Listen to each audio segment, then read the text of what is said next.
नमस्कार, जय जिनेंद्र. मी डॉक्टर मनीषा भोसकर. सर्वप्रथम तुम्हा सर्वांना महावीर जयंतीच्या खूप खूप शुभेच्छा.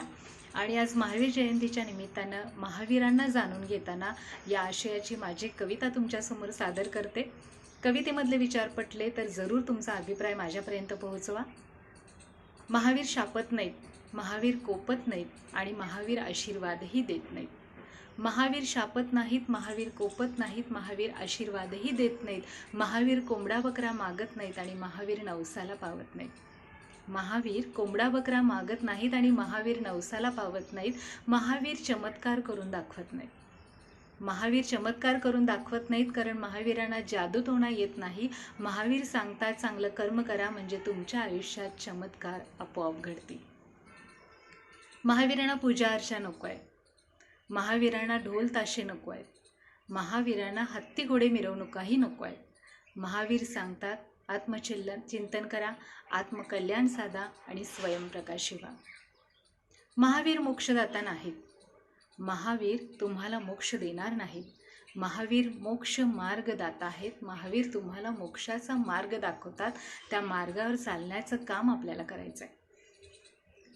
प्रत्येक वेळेस मला जे वाटतं ते बरोबरच असेल असं नाही. प्रत्येक वेळेस मला जे पटतं ते योग्यच असेल असं नाही. दुसराही बरोबर असू शकतो. दुसऱ्याच्याही म्हणण्यामध्ये काहीतरी अर्थ असू शकतो. हे जगण्याचं तत्त्वज्ञान महावीर आम्हाला सांगतात आणि त्यालाच ते अनेकांतवाद असं म्हणतात. महावीर जयंतीच्या निमित्तानं महावीरांचा एक संदेश तुमच्यापर्यंत पोहोचवते. खम्मा मी सर्व जीवानाम सव्वे जीवाणू खम्मंतु मे नित्य मे सर्व भुवेषु वैरम न मम केनेही. माझं कुणाशीही वैर नाही. मी सर्व जीवांना क्षमा करतो. सर्व जीवांनी मला क्षमा करावी.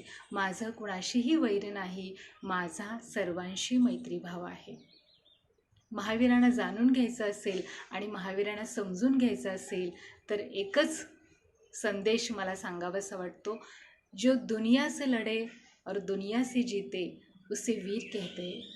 जो दुनिया से लड़े और दुनिया से जीते उसे वीर कहते हैं. जो खुद से लड़े और खुद से जीते उसे महावीर कहते हैं.